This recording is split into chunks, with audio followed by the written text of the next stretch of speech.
आदमी 7 दिन और 7 रात तक समंदर में भटकता रहा। जब वो लगभग उम्मीद हार चुका था, तभी उसे सामने हरियाली दिखाई दी। वो खुशी से झूम उठा। अब उसकी जान बच सकती थी। नाव किनारे लगने से पहले ही वो बेताबी से नीचे उतर गया, लेकिन वो अब भी सतर्क था। उसे डर था कि इस अनजान आइलैंड पर कहीं दुश्मन न छिपे हो। अपनी नाव को किनारे खींचने के बाद उसने खुद को नीचे झुकाया और तेजी से जंगल में घुस गया। जल्द ही उसे सामने एक नदी दिखाई दी। हालांकि पानी थोड़ा गंदा लग रहा था, लेकिन उसे परवाह नहीं थी। वो तेजी से वहां पहुंचा और जमीन पर लेटकर गटागट पानी पीने लगा। ठंडा पानी जब गले से उतरा तो उसे बहुत सुकून मिला। पेट भर पानी पीने के बाद आदमी ने देखा कि थोड़ी दूर पर कुछ घर बने हुए हैं। ये देखकर वो घबरा गया। क्या ये दुश्मनों का कोई ठिकाना है? उसने तुरंत पानी में गोता लगाया और चुपचाप तैरकर वहां पहुंचा। फिर उसने अपना चाकू निकाला और बहुत ही सावधानी से उस झोपड़ी के पास गया, लेकिन ध्यान से देखने के बाद भी उसे वहां कोई इंसान नहीं दिखा। लेकिन वहां सूख रहे जाल और कुछ रोजमर्रा की चीजों से लग रहा था कि कोई यहाँ जरूर रहता है।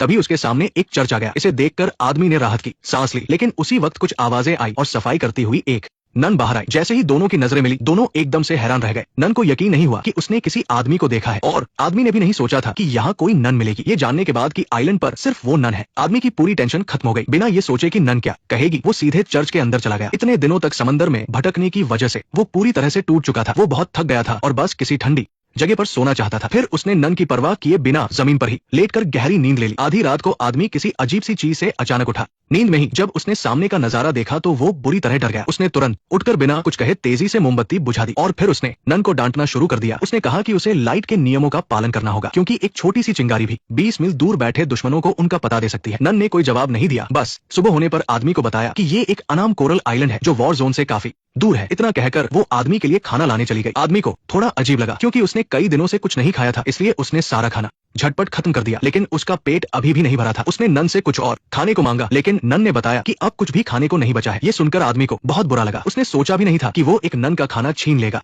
नन की मदद करने के लिए अगले दिन सुबह सुबह आदमी एक बड़े पेड़ पर चढ़कर फल तोड़ने लगा। उसने पेट भरने के लिए हर मुमकिन कोशिश की और कुछ बांस भी काट लाया ताकि कोई शिकार कर सके। तभी उसे अचानक कुछ स्वरों की आवाज सुनाई दी। आदमी उत्सुक होकर आवाज की तरफ गया। उसने देखा कि पास ही एक गुफा है। वो झुककर अंदर घुस गया। वो गुफा अंदर से बहुत बड़ी थी, लेकिन ध्यान से देखने पर उसे कुछ भी नहीं मिला। जैसे ही वो निराश होने लगा, अचानक एक जंगली सुअर बाहर निकला और भाग गया। जब तक आदमी ने उसका पीछा किया, वो सुअर गायब हो चुका था। आदमी थोड़ा उदास हो गया, लेकिन तभी नन ने उसे एक अच्छी खबर दी। उसने देखा कि समंदर में एक कछुआ धूप सेक रहा था। आदमी की आंखें चमक उठी। वो और नन भागकर समंदर किनारे गए। वे अपनी नाव खींचते हुए तेजी से समंदर में उतर गए और जल्द ही कछुए के पास पहुंच गए। मौका देखकर आदमी ने तुरंत कछुए पर रस्सी डाल दी और उसे फंसा लिया। लेकिन उसकी खुशी 2 पल भी नहीं टिकी। घबराया हुआ कछुआ तेजी से भागने लगा और आदमी को भी समंदर में खींच लिया। किसने सोचा था कि जमीन पर रेंगने वाला ये जीव पानी के अंदर इतना तेज होगा। उसके छोटे छोटे पैर किसी इलेक्ट्रिक मोटर की तरह चल रहे थे। वो आदमी को बहुत दूर तक खींच ले गया। ये देखकर नन बहुत डर गई। उसने जल्दी से नाव चलाना शुरू किया। आदमी बस रस्सी को कसकर पकड़े रहा। वो उसे छोड़ नहीं सकता था। लेकिन कुछ ही देर बाद नन ने घबराकर देखा कि समंदर से आदमी और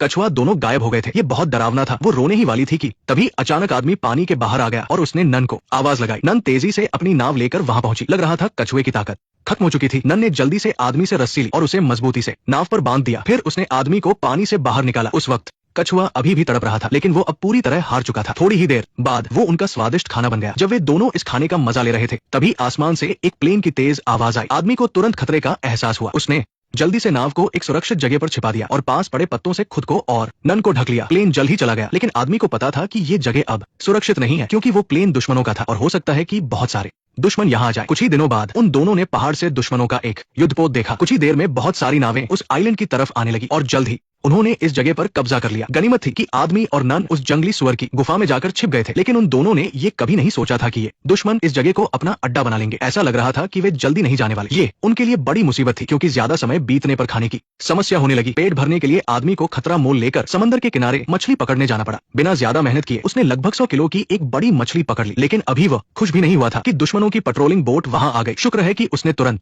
एक चट्टान के पीछे छिपकर खुद को बचा लिया। हालांकि आदमी अपनी जान पर खेलकर ये खाना लेकर आया था, लेकिन नन के लिए इसे खाना एक बहुत बड़ी चुनौती थी। आदमी के बहुत समझाने पर उसने खुद को तैयार किया और थोड़ा सा खा लिया, लेकिन जैसे ही उसने इसे निगला, उसे उल्टी महसूस होने लगी और वो एक तरफ जाकर उल्टी करने लगी। ये देखकर आदमी को बहुत बुरा लगा, इसलिए उसने अपनी जान जोखिम में डालने का फैसला किया। रात के अंधेरे में वह चुपके से दुश्मनों के गोदाम में घुस गया ताकि नन के लिए कुछ खाना ला सके। कुछ दुश्मन एक साथ शराब पी रहे थे और मजे से डांस कर रहे थे। ये देखकर आदमी को किसी भी चीज की परवाह नहीं रही और फिर चुपचाप डिब्बा बंद खाना बैग में रख लिया। जब उसे लगा कि समय सही है तो उसने वहां से तुरंत निकलने की सोची, लेकिन तभी अचानक एक जापानी सैनिक अंदर आ गया। गनीमत रही कि उस आदमी ने फुर्ती दिखाई और जल्दी से सामान के एक ढेर पर चढ़कर छिप गया। वो वहां बिना हिले डुले लेटा रहा, बस यही दुआ कर रहा था कि वो सैनिक जल्दी चला जाए। लेकिन हैरानी की बात यह थी कि थोड़ी ही देर में एक और सैनिक वहां आ गया और दोनों गोदाम में बैठकर चेस खेलने लगे और शराब की बोतल निकालकर पीने लगे। ये देखकर आदमी मन ही मन परेशान होने लगा। कोई और रास्ता न होने के कारण उसे पूरी रात वही गुजारनी पड़ी। सुबह होने पर जब सैनिक अपनी सुबह की मीटिंग के लिए इकट्ठा हुए तो उसने मौका देखकर गोदाम से बाहर निकलने की कोशिश की। वो चुपचाप उनके पीछे से भागने ही वाला था कि तभी ऊंचाई पर खड़े जापानी गार्ड ने शायद उसे देख लिया। वो दूर जंगल की तरफ इशारा करके जोर जोर से चिल्लाने लगा। तुरंत कुछ सैनिक उधर दौड़े और पेड़ों की तरफ अंधाधुंध गोलियां चलाने लगे। गोलियों की आवाज सुनकर सिस्टर बहुत डर गई, क्योंकि वो आदमी पूरी रात वापस नहीं आया था, इसलिए वो भी रात भर डरी और घबराई हुई थी। उसे लगा कि उसकी वजह से उस आदमी ने अपनी जान गंवा दी। इसके बाद उसने अपना क्रॉस उठाया और हिम्मत करके सैनिकों से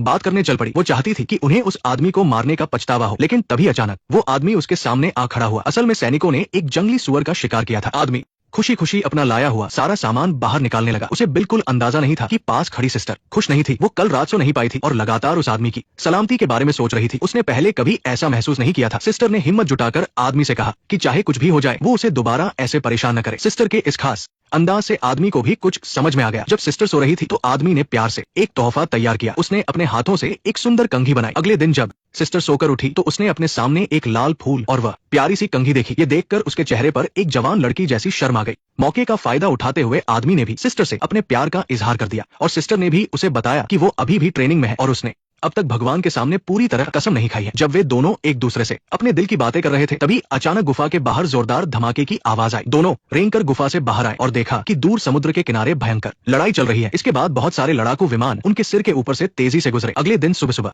आइलैंड से सारे सैनिक गायब थे। आदमी ने अंदाजा लगाया कि वे पक्का लड़ाई में मदद के लिए गए होंगे। वे खुशी खुशी सैनिकों के कैंप में गए। वहाँ आदमी को ये देखकर बहुत खुशी हुई कि जल्दी जल्दी में सैनिक कैंप में बहुत सारा खाने पीने का सामान छोड़ गए थे। ये उन दोनों के लिए आइलैंड पर लंबे समय तक जिंदा रहने के लिए काफी था। सैनिकों का खतरा टलने के बाद आदमी का मूड बहुत अच्छा हो गया। उसने अपनी बढ़ी हुई दाढ़ी बनाई और फिर पानी में मजे से एक अच्छी सी डुबकी लगाई। उसी रात सिस्टर को कोहरे के बीच शराब की एक बोतल मिली। दोनों ने खुशी खुशी उसे पीना शुरू कर दिया। नशे की हालत में आदमी ने अपने दिल की बात कह डाली। उसने कहा कि जब इस वीरान आइलैंड पर सिर्फ वे दोनों ही हैं तो क्यों ना वे दोनों शादी कर ले। ये तो बिल्कुल जन्नत जैसी जिंदगी होगी। लेकिन उसकी ये बातें सुनकर सिस्टर उलझन में पड़ गई। हालांकि वो भी उस आदमी को बहुत पसंद करने लगी थी, लेकिन ये सोचकर कि उसने अपनी जिंदगी भगवान को सौंपने का फैसला किया था, उसे सच में नहीं पता था कि उसे आदमी की बात माननी चाहिए या नहीं। सिस्टर को चुप देखकर नशे में धुत आदमी उल्टी सीधी बातें करने लगा। उसे लगा कि सिस्टर उसे अपने लायक नहीं समझती। उसकी इन बातों ने सिस्टर को बहुत चोट पहुंचाई। जिससे वो प्यार करती थी उसी से गलत समझे जाने पर वो रोते हुए तुरंत बाहर भाग गई। उस समय बहुत तेज बारिश हो रही थी। सिस्टर का दुख और बढ़ गया और वो जोर जोर से रोते हुए भागती रही। आखिरकार वो कीचड़ में बेहोश होकर गिर पड़ी। जब आदमी उसके पीछे आया तो सिस्टर वहाँ कहीं नहीं थी। वो बहुत घबरा गया और उसे पूरी रात ढूंढता रहा। आखिरकार जंगल में उसे बेहोश सिस्टर मिली। उसे उस पर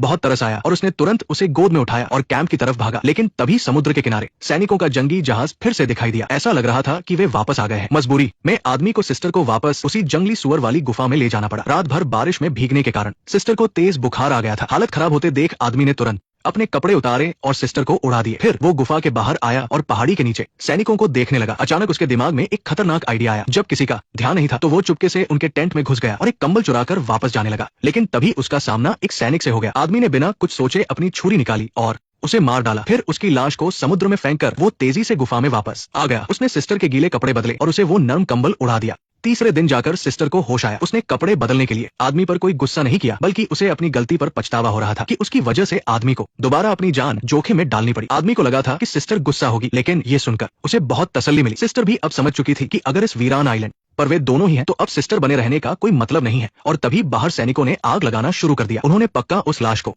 ढूंढ लिया था और अब कातिल को बाहर निकालना चाहते थे। आग बहुत जल्दी गुफा के मुहाने तक पहुंच गई। आदमी को समझ आ गया कि अब बचना बहुत मुश्किल है। उसे लगा कि इस बार जान का खतरा है, इसलिए उसने एक आखिरी दाव खेलने का फैसला किया। उसने सोचा कि वो सैनिकों का ध्यान भटकाएगा ताकि सिस्टर मौका देखकर भाग सके। लेकिन जैसे ही वो कुछ करने वाला था, गुफा के बाहर लगातार धमाकों की आवाज आने लगी। आदमी ने जल्दी से गुफा के बाहर जाकर देखा तो आसमान में मित्र देशों के अनगिनत विमान उड़ रहे थे। दरअसल सैनिकों द्वारा जंगल में लगाई गई आग ने ही उनकी लोकेशन बता दी थी। उन विमानों ने सैनिकों पर अंधाधुंध बमबारी करके उनकी हालत खराब कर दी। लेकिन आदमी जानता था कि सैनिकों ने आइलैंड पर कुछ तोपें भी लगा रखी है, जो उन फौजों के जमीन पर उतरने के लिए एक बड़ा खतरा हो सकती है। एक फौजी होने के नाते उसे लगा कि उसे कुछ करना चाहिए, इसलिए उसने बम से उड़ने का खतरा मोल लेकर चुपके से तोपों के पास जाकर उनके सारे अहम पुर्जे निकाल लिए और फिर मौका देखकर उन सबको समुद्र में फेंक दिया। इसके तुरंत बाद फौजों ने उतरना शुरू किया और बिना किसी नुकसान के इस छोटे से आइलैंड पर कब्जा कर लिया। हालांकि आदमी को थोड़ी मामूली चोटें आई थी, लेकिन उसकी बहादुरी की सभी सैनिकों ने बहुत इज्जत की। स्ट्रेचर पर लेटे उस बहादुर आदमी को देखकर सिस्टर के चेहरे पर भी प्यारी सी मुस्कान आ गई। वो उसकी